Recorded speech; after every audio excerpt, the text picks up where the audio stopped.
नमस्कार बच्चों, मैंने आपको व्याकरण में पाठ 17 विराम चिन्ह इसके बारे में मैंने आपको पूरा समझाया था। विराम चिन्ह जिसे अंग्रेजी में पंक्चुएशन कहते हैं।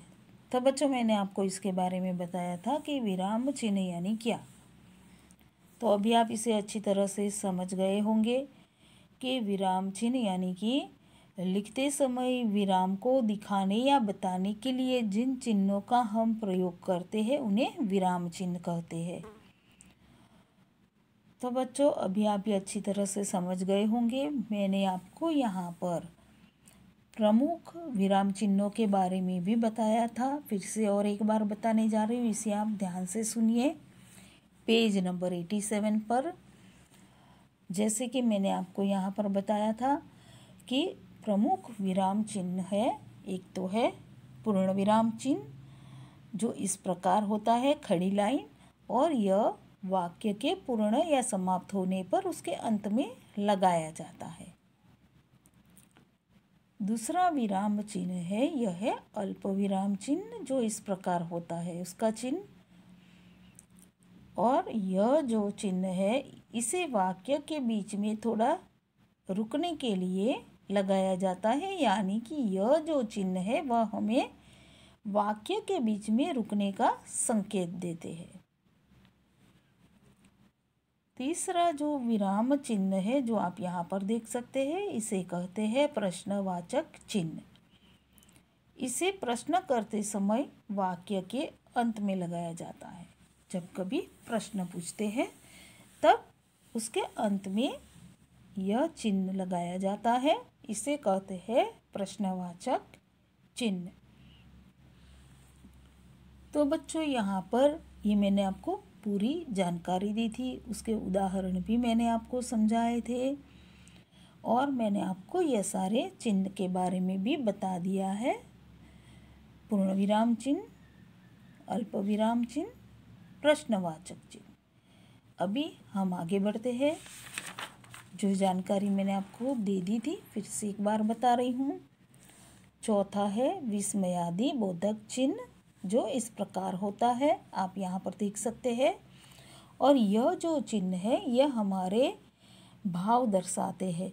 दुख के, खुशी, आश्चर्य, घृणा आदि भावों को दर्शाने के लिए यह चिन्ह का प्रयोग होता है, और इसे वाक्य में जब भाव प्रकट करने वाले जो शब्द होते हैं उनके तुरंत बाद ये लगाया जाता है।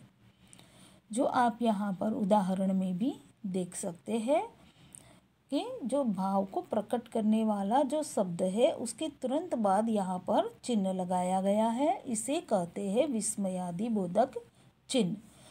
तो यह जो चिन्ह है ये हमारे विविध भावों को दर्शाते हैं, जैसे कि दुख के भाव, खुशी के भाव, आश्चर्य, घृणा आदि। इन भावों को प्रकट करने के लिए इस चिन्ह का प्रयोग किया जाता है। पांचवा है योजक चिन्ह जो आप यहाँ पर देख सकते हैं, और वाक्य में दो शब्दों को जोड़ने के लिए इस चिन्ह का प्रयोग किया जाता है, जिसका उदाहरण भी मैंने आपको यहाँ पर बताया था। जैसे कि पुनीत के माता पिता, यहाँ पर आप देख सकते हैं माता पिता, इन दोनों को शब्दों को जोड़ता है, उसके बीच में यहाँ पर जो चिन्ह लगा है इसे कहते हैं योजक चिन्ह।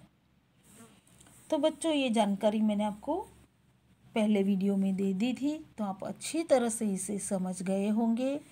और जो कुछ भी हमने जाना एक बार बता रही हूँ, जो आप यहाँ पर देख सकते हैं अर्धविराम, यहाँ पर आप देख सकते हैं कि यह जो चिन्ह है इसे कहते हैं अर्धविराम। कोष्टक, उद्धरण, यहाँ पर आप जो देख रहे हैं इसे कहते हैं उद्धरण चिन्ह। आदि और भी विराम चिन्ह है, इनके बारे में हम अगली कक्षा में पढ़ेंगे। तो बच्चों यहाँ पर यह जो चिन्ह आपको बताए गए हैं जिसके नाम भी मैंने आपको बताया कि यह जो चिन्ह लगा हुआ है इसे कहते हैं अर्धविराम चिन्ह, कोष्टक, उद्धरण चिन्ह आदि। आदि चिन्हों के बारे में आप अगली कक्षा में पढ़ेंगे जब आप कक्षा 5 में जाओगे। तो अभी जो कुछ भी हमने जाना, जैसे कि वाक्य में रुकने का संकेत देने के लिए विराम चिन्हों का प्रयोग किया जाता है। इनके प्रयोग से हम अपनी बात स्पष्ट रूप से दूसरों को समझा सकते हैं। पूर्ण विराम जो इस प्रकार होता है। अल्प विराम यह अल्प विराम चिन्ह है। प्रश्नवाचक जो प्रश्न के अंत में लगाया जाता है। विस्मयादि बोधक चिन्ह जो आप यहाँ पर देख सकते हैं, ये भावों को दर्शाने के लिए इसका प्रयोग किया जाता है। और योजक जो आप यहाँ पर यह चिन्ह देख रहे हैं इसे कहते हैं योजक, जो दो शब्दों को जोड़ता है। कुछ विराम चिन्हों के उदाहरण हैं जो आपको मैंने यहाँ पर जो बताया वो मैं आपको पूरा समझा चुकी हूँ। आज मैं आपको इसकी एक्सरसाइज जो है अभ्यास वह बताने जा रही हूँ, जो आपको आपकी व्याकरण की टेक्स्ट बुक में फिल करना है। पेज नंबर 89 पर अभ्यास। प्रश्न 1, नीचे कुछ विराम चिन्हों के नाम दिए गए हैं, उनके चिन्ह लिखो और उनका वाक्य में प्रयोग करो। तो बच्चों यहाँ पर आप देख सकते हैं कि इस प्रश्न में आपको क्या करना है।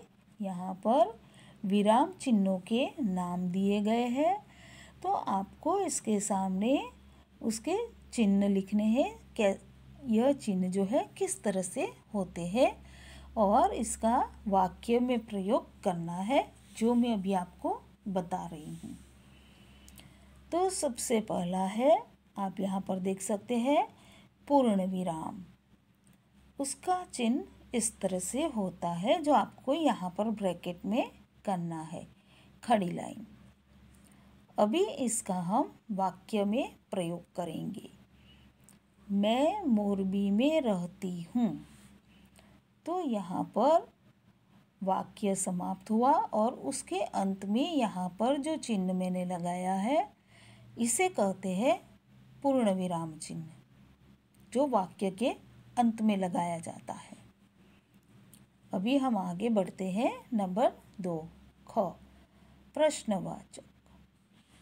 तो उसका चिन्ह इस प्रकार होता है, यानी कि क्वेश्चन मार्क, और जब प्रश्न पूछा जाता है तब उसके पीछे वाक्य के अंत में लगाया जाता है। आपका नाम क्या है? तो यहाँ पर यह प्रश्न पूछा गया है, तो इसके अंत में इस तरह से प्रश्नवाचक चिन्ह लगाया जाता है। ग, अल्प विराम। तो यहाँ पर आप देख सकते हैं यह है अल्प विराम चिन्ह। मुझे आम, संतरा और अमरूद पसंद है। जैसे कि आप यहाँ पर देख सकते हैं आम, उसके बाद मैंने यहाँ पर अल्प विराम चिन्ह किया है और मैं यहाँ पर बोलते हुए थोड़ी देर के लिए रुक गई। फिर आगे मैं बढ़ी और मैंने बताया संतरा और अमरूद पसंद है। तो बच्चों अभी आपको समझ में आ गया होगा कि अल्प विराम चिन्ह जो है वह इस प्रकार लगाया जाता है और ये हमें संकेत देते हैं कि यहाँ पर हमें थोड़ी देर रुकना है। योजक, उसका चिन्ह इस प्रकार होता है, हमें दोस्तों से मिलते जुलते रहना चाहिए। तो बच्चों यहाँ पर आप देख सकते हैं मिलते जुलते, इसके बीच में यहाँ पर जो चिन्ह लगा है इसे कहते हैं योजक। यह इन दोनों शब्दों को जोड़ता है। तो अभी यहाँ पर जो मैंने प्रश्न 1 बताया आपको समझ में आ गया होगा। अभी हम आगे बढ़ते हैं प्रश्न 2 पर। कोष्ठक में से सही शब्द चुनकर रिक्त स्थान भरो। सबसे पहला क, विस्मयादि बोधक चिन्ह भाव प्रकट करने वाले शब्द के, तो यहाँ पर आपको ब्रैकेट में 2 शब्द दिए गए हैं। एक तो है पहले और दूसरा है बाद। तो इन दोनों में से जो सही है वह हमें यहाँ पर लिखना है। तो जैसे कि मैंने आपको समझाया था कि विस्मयादि बोधक चिन्ह भाव प्रकट करने वाले शब्द के बाद, यानी कि उसके तुरंत बाद में लगाया जाता है। तो सही उत्तर है बाद, जो आपको यहाँ पर लिखना है।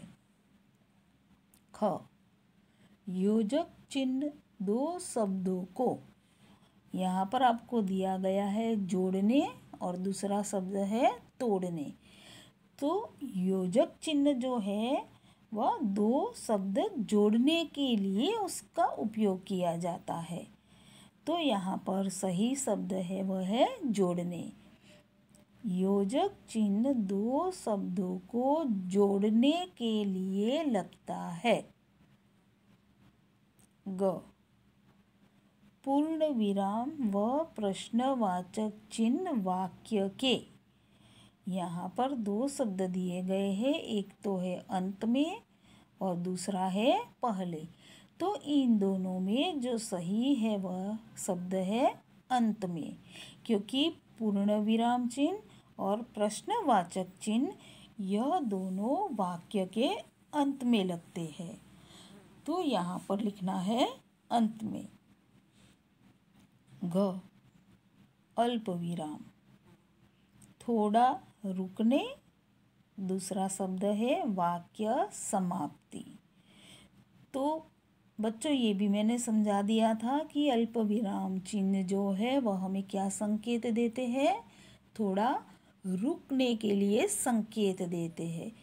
तो यहाँ पर आएगा थोड़ा रुकने।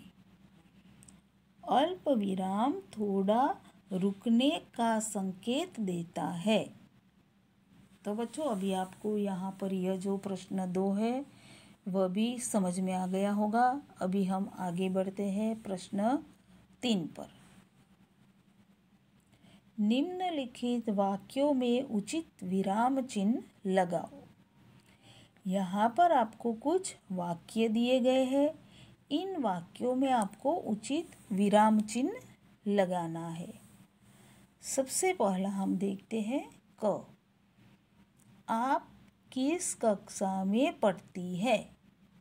तो यहाँ पर तो प्रश्न पूछा गया है कि आप किस कक्षा में पढ़ती है। तो यहाँ पर उसके अंत में लगेगा प्रश्नवाचक चिन्ह, यानी कि क्वेश्चन मार्क। ख, मैं 4थी कक्षा में पढ़ती हूँ। तो यहाँ पर यह जो वाक्य है यह समाप्त हो रहा है। तो उसके समाप्त होने पर यहाँ पर उसके अंत में लगाया गया चिन्ह है उसे कहते हैं पूर्ण विराम चिन्ह, जो आपको यहाँ पर लगाना है। ग, नीम, तुलसी और एलोवेरा के पौधे बहुत उपयोगी होते हैं। तो यहाँ पर आप देख सकते हैं कौन कौन से पौधे उपयोगी होते हैं। नीम, तुलसी।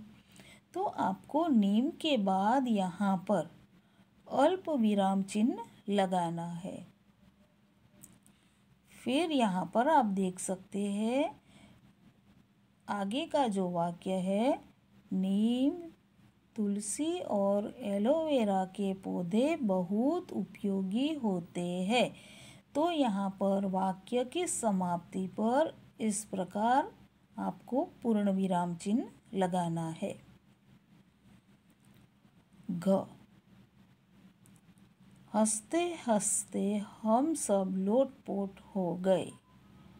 तो यहाँ पर आप देख सकते हैं हंसते हंसते दो शब्दों को जोड़ते हुए आपको यहाँ पर बीच में योजक चिन्ह लगाना है और वाक्य के अंत में इस प्रकार आप खड़ी लाइन करेंगे जिसे कहते हैं पूर्ण विराम चिन्ह। अभी अंतिम वाक्य देखेंगे। अरे तुम कब आए? तो यहाँ पे आश्चर्य के भाव है। अरे, तो यह जो आश्चर्य के भाव प्रकट करता हुआ जो शब्द है उसके तुरंत बाद यहाँ पर जो चिन्ह लगाया है इसे कहते हैं विस्मयादि बोधक चिन्ह, जो आपको यहाँ पर लगाना है। फिर उसके बाद आगे है तुम कब आए। तो यहाँ पर एक प्रश्न पूछा गया है तो उसके पीछे आपको प्रश्नवाचक चिन्ह लगाना है। तो बच्चों यहाँ पर मैंने आपको प्रश्न 3 जो है वह पूरा समझा दिया है। कहाँ पर कौन सा चिन्ह लगता है वो अभी आप अच्छी तरह से समझ गए होंगे। ये आप पूरा आपकी व्याकरण की टेक्स्ट बुक में फिल करेंगे। पेज नंबर 89 पर प्रश्न 1, प्रश्न 2, प्रश्न 3 जो मैंने आपको पूरा समझाया है। और विराम चिन्ह से रिलेटेड एक क्वेश्चन जो था आपकी गुलमोहर की टेक्स्ट बुक में, तो मैंने आप लोगों को बताया था कि जब मैं विराम चिन्ह का व्याकरण में आपको चैप्टर करवाऊंगी तभी वह प्रश्न मैं आपको करवाऊंगी। तो बच्चों वो मैं अभी आपको दिखाने जा रही हूँ जो आपको आपकी गुलमोहर की टेक्स्ट बुक में फिल करना है।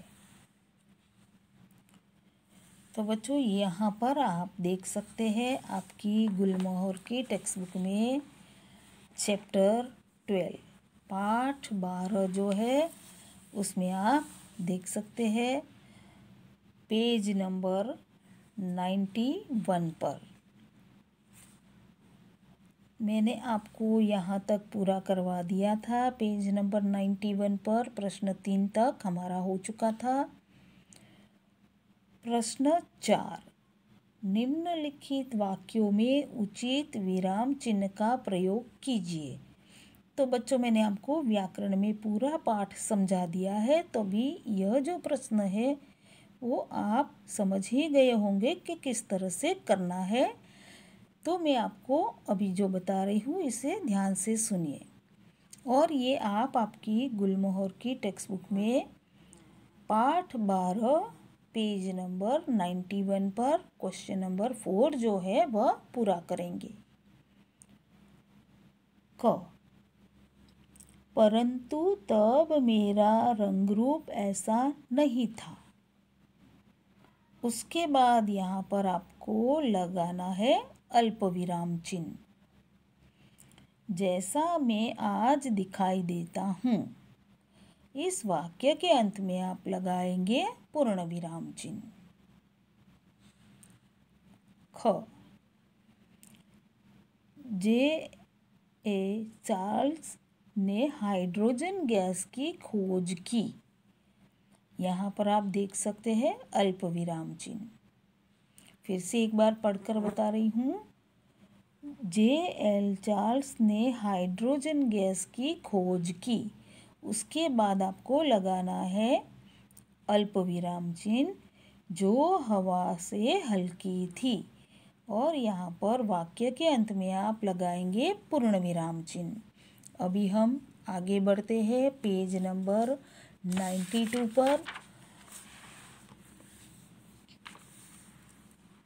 आप यहाँ पर देख सकते हैं वाक्य तीसरा, ग, वह रबड़ मजबूत भी थी और इसमें लचक भी थी। तो यहाँ पर यह सादा एक सिंपल सा वाक्य है। फिर से बता रही हूँ, वह रबड़ मजबूत भी थी और इसमें लचक भी थी। तो यहाँ पर इस वाक्य के अंत में लगाना है पूर्ण विराम चिन्ह। घ, मुझे आप मन चाहे रंग और आकार में खरीद सकते हैं। इस वाक्य के अंत में भी आपको पूर्ण विराम चिन्ह करना है। तो बच्चों यहाँ पर भी आप यह जो क्वेश्चन 4 है वह भी पूरा कंप्लीट कर लेंगे। धन्यवाद।